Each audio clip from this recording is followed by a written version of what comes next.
অর্থাৎ আমরা চাই যে শুধুমাত্র ফ্যামিলি কার্ড, কৃষক কার্ড বা কৃষি ঋণ মৌকুফ করার মধ্যেই বর্তমান সরকার সীমাবদ্ধ না। বর্তমান সরকার কৃষকের সামগ্রিক ভাগ্য উন্নয়নের জন্য আমাদের যে কর্মসূচি সেটা কৃষকের কাছে যাতে যথাযথ পৌঁছে, সেই জন্য আমরা উপজেলা নির্বাহী অফিসার সহ কৃষি কর্মকর্তা সহ এবং বিভিন্ন বিভাগের কর্মকর্তাদের সমন্বয়ে এবং আমাদের দলীয় নেতাকর্মীদের উপস্থিতিতে আমরা চাই যে এই কর্মসূচিটি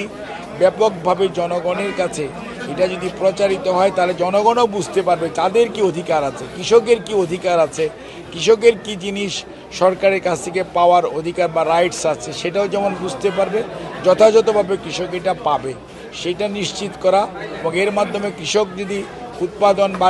বাড়াতে পারে তাহলে কৃষকের যেমন ভাগ্য উন্নয়ন হবে, ওই এলাকার যেমন অর্থনৈতিকভাবে স্বাবলম্বী হবে,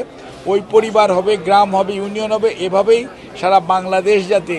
কৃষি এবং কৃষকের এবং কৃষি নির্ভর যে অর্থনীতি, আজকের যে দুনিয়ায় যে যেমন ধরনের বৈষয়িক সমস্যা আছে সেই ক্ষেত্রে যাতে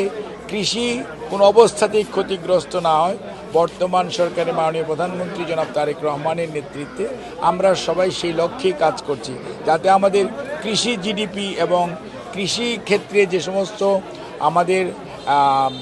জনসম্পদ যেখানে কর্মসংস্থানের সুযোগ রয়েছে, বাংলাদেশে সবচেয়ে কৃষিতেই কর্মসংস্থানের সুযোগ সবচেয়ে বেশি, সেটা যাতে অব্যাহত থাকে, কোনো অবস্থাতেই বৈষয়িক কোনো পরিবেশ অথবা কোনো যুদ্ধ যাতে আমাদেরকে ক্ষতিগ্রস্ত না করতে পারে, সেই জন্যই আমরা কৃষি এবং কৃষককে সবচেয়ে বেশি প্রণোদনা দিচ্ছে বর্তমান সরকার।